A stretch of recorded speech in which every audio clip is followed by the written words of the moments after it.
నమస్తే, welcome to red politics. 2024 elections రెండు తెలుగు రాష్ట్రాల రాతను మార్చిందా? ఏ విధంగా ఉన్నాయి తెలుగు రాష్ట్రాల్లో రాజకీయ పరిణామాలు? ప్రధానంగా ఏపీలో చూసుకుంటే కూటమి ప్రభుత్వం అధికారంలోకి వచ్చింది. ఎవరు ఊహించని విధంగా కూటమి ప్రభుత్వం అధికారంలోకి వచ్చింది. ఈ కూటమి ప్రభుత్వంలో చాలామంది నాయకులు లాభపడ్డారు. కొంతమంది నాయకులు, సీనియర్ నాయకులు, ఆ ఏ పార్టీకి చెందిన వారైనా కాస్త ఇబ్బంది పడుతూనే వాళ్ళ సీట్ త్యాగం చేసిండ్రు. దాంట్లో మొదటగా పేరు వచ్చే వ్యక్తి పిఠాపురం వర్మ. నిజంగా పిఠాపురం వర్మకి ఎందుకు అన్యాయం జరిగింది? పార్టీ కష్టాల్లో ఉన్నప్పుడు దాదాపు 5 ఏళ్ళు పార్టీని పిఠాపురం నిలబెట్టిన వ్యక్తి ఇప్పుడు ఎందుకు కనుమరుగైపోతుండు? అదే పిఠాపురం నుంచి డిప్యూటీ సీఎంగా ఉన్న పవన్ కళ్యాణ్ గారు ఎందుకు పట్టించుకోలేకపోతుండు? వీటన్నిటిపై మనం మాట్లాడదాం. మనతో పాటు political analyst, advocate Venkata Muppana. ముందుగా వెల్కమ్ చేద్దాం సార్. నమస్తే. 2 సంవత్సరాల దగ్గరకు వస్తుంది, ఏపీలో సంవత్సరం గడిచిపోయింది. అవును. సో ఏ విధంగా నడుస్తుంది అంటారు తెలుగు రాష్ట్రాల రాజకీయాలు? అంటే మీరేం చెప్తారు? రాజకీయం లాగే నడుస్తుందండి. ప్రజాసేవ అని చెప్పి పదవుల్లోకి వచ్చారు కానీ కక్షపూరిత రాజకీయాలే ఇంకా నడుస్తున్నాయి. సో ఎందుకు ఇక్కడ కనిపిస్తున్నాయి మీకు కక్షపూరిత రాజకీయాలు అనే పాయింట్? అంతే కదండి. వాళ్ళు పదవిలోకి వచ్చిన తర్వాత ఎదురు అక్కడ కానీ ఇక్కడ కానీ ఏం జరుగుతున్నాయి?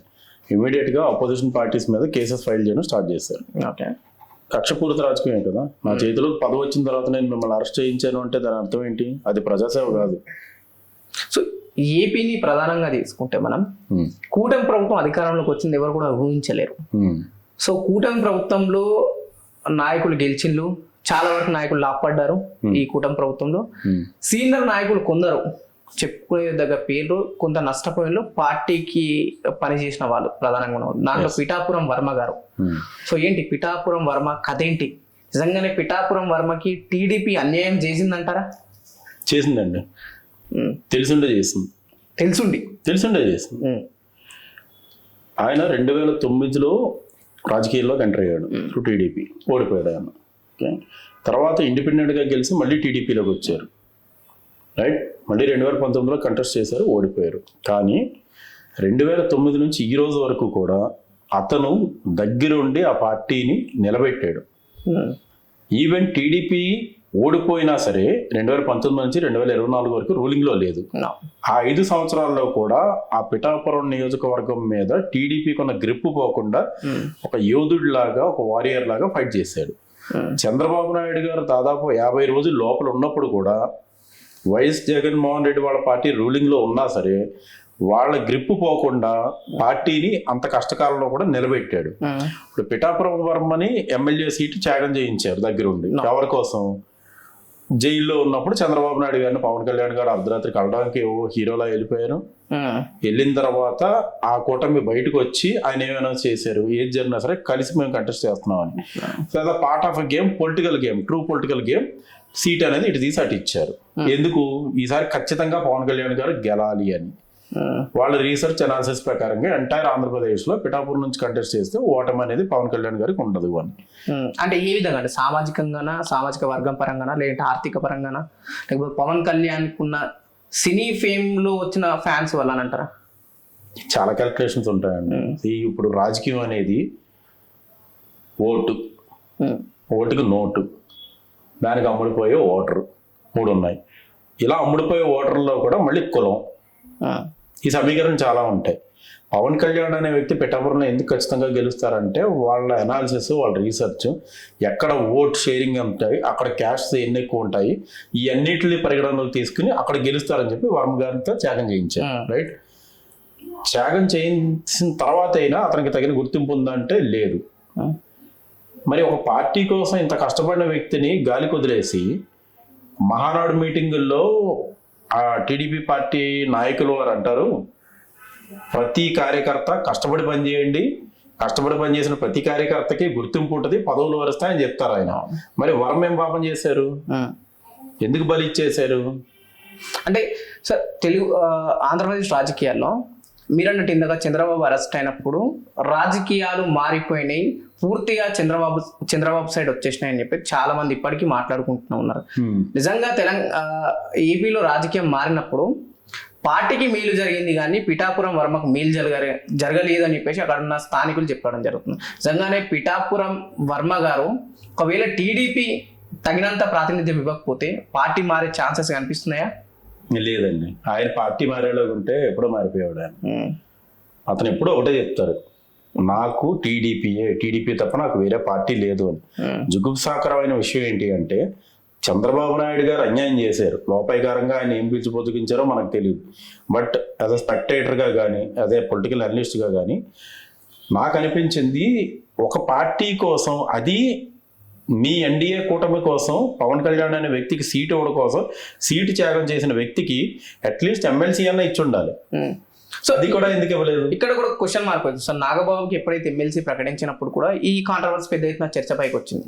గతంలో వర్మ గారి వర్గం కాస్త పవన్ కళ్యాణ్కి వ్యతిరేకంగా మాట్లాడడం జరిగిన అక్కడక్కడ ప్రెస్ మీట్లలో. సో మళ్ళీ అదే విధంగా సైలెంట్ అయిపోయింది. మళ్ళీ నాగబాబు గారికి ఎమ్మెల్సీ ప్రకటించినప్పుడు కూడా కాస్త ఆ వర్గం ఆందోళన చెందింది. సో ఇక్కడ మిస్ అవుతున్న క్యాలిక్యులేషన్స్ ఈ రెండు విషయంలో. క్యాలిక్యులేషన్స్ అంటే లిటరల్గా ఆయన గొంతుకు వచ్చేసారండి వర్మ గారిది. అతన్ని న్యూట్రల్ చేసి రోడ్డు మీద నిల్చోబెట్టారు అంతే. ఇప్పుడు ఇదే పవన్ కళ్యాణ్ గారు చెప్పారు, నేను అధికారంలోకి వచ్చినా సరే నేను గెలిస్తే పిఠాపురం వర్మ గారిని నేను దగ్గర నుంచి చూసుకుంటాను ఒక మాట కూడా ఇచ్చారు. సో అన్నగిచ్చిన ప్రాధాన్యత వర్మ గారికి ఇవ్వలేకపోయిందా? అసలు అన్నగారికి ఎమ్మెల్సీ ఎందుకు ఇచ్చారు ఆయన? ఏ అర్హత ఉందని ఇచ్చారు? అంటే ఒక గ్రాడ్యుయేట్ అయితే ఇచ్చేయచ్చా? ఇవ్వచ్చా? ఇవ్వకూడదు కదా.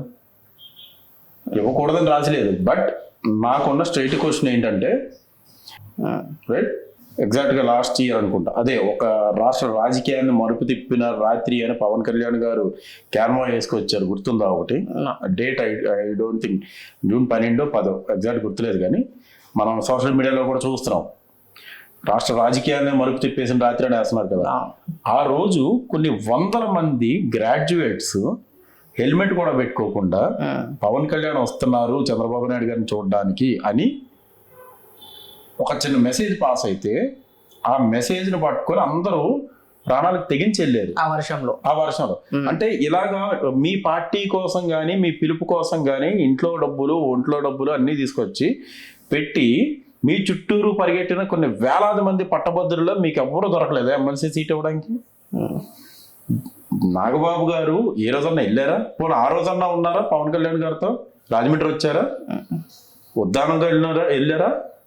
ప్రజా సమస్యల మీద ఏమన్నా అంటే ఏం చూసి తమ్ముడు గారు అన్నగారికి ఇచ్చారు? సార్, పిఠాపురంలో పవన్ కళ్యాణ్ గెలవడానికి ప్రధాన కారణం అంటే ఏం చెప్తావు?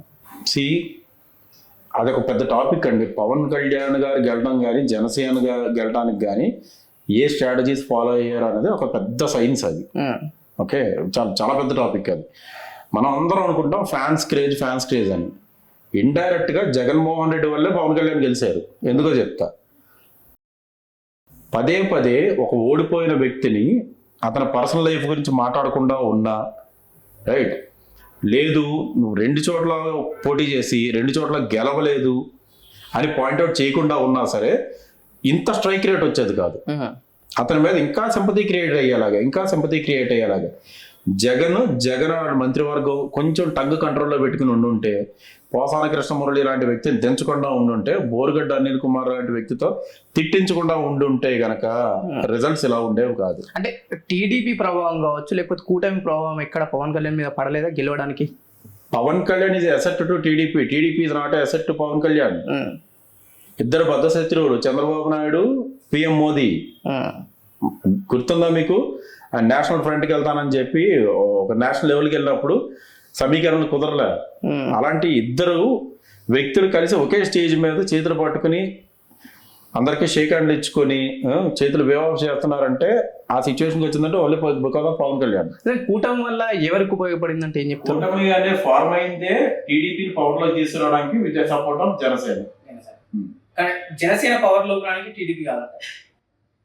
Janasena is a ring master now. సాక్షాత్ ప్రధానమంత్రి వచ్చి భుజం మీద చేసి సొంత కొడుకుతో మాట్లాడినట్టు మాట్లాడుతున్నారు, రైట్? ఇది చాలాసార్లు మనం విట్నెస్ చేసాం. జనసేనకు ఉన్నది 21 నెంబరు, రైట్? కానీ ఆ 21 నెంబరు ప్రధానమంత్రిని కూడా ఇక్కడ వరకు తెచ్చుకునేలా చేసింది. Janasena is very powerful.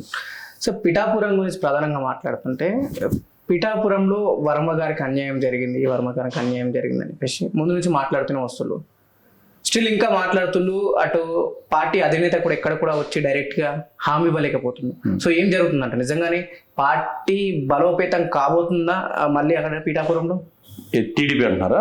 TDP already grip ఉంది కాబట్టే కదా, with the TDP support Janasena Pawan Kalyan అనే వ్యక్తి గెలిచాడండి. ఎంత నాగబాబు గారు ప్రెస్ మీట్ పెట్టి జనసేన గెలిచిందంటే ఎవరో దయాదాక్షిణ్యాల మీద ఎవరి వల్ల పవన్ కళ్యాణ్ గెలిచాడు అని అన్నా సరే it is not fact. TDP ప్రభావం పడ్డదంటారు ఖచ్చితంగా? ఖచ్చితంగా 100% టీడీపీ ప్రభావమే. ఇప్పుడు ఏపీలో పవన్ కళ్యాణ్ గెలవడానికి కూడా కారణం కాపు సామాజిక వర్గం అని చెప్పేసి కొన్ని వార్తలు కూడా బయటకు వచ్చినాయి. సో ఇది ఎంతవరకు నిజం? క్యాస్ట్ క్యాలిక్యులేషన్స్ అయితే ఉంటాయండి పాలిటిక్స్ లో. పిఠాపురంలో పడింది అది? పిఠాపురంలో పడింది. సో వర్మ గారి ఫ్యూచర్ ఏంటంటే ఏం చెప్తారు? అతని అనుచరులు ఏ రాస్తారోకోలు ధర్నాలు చేయకుండా సైలెంట్గా ఉంటే ఆయన ఎట్లాగే నెక్స్ట్ 3-4 years కంటిన్యూ అయిపోతారు. ఓకే, సైలెంట్ గా పదవి లేకుండా. లేదు మరీ ప్రొటెస్ట్ ఎక్కువ అయిపోయింది అనుకోండి, పిలిచి ఏదో ఒక నామినేటెడ్ పోస్టులు కూర్చోబెడతారు. పార్టీ పదవా లేక ప్రభుత్వంలో పదవా? ఏదైనా పార్టీ పదవి ఏముందండి, పార్టీ పదవి ఏం చేసుకుంటారు? ప్రభుత్వంలో ఏదైనా నామినేటెడ్ పోస్ట్ ఇస్తారు.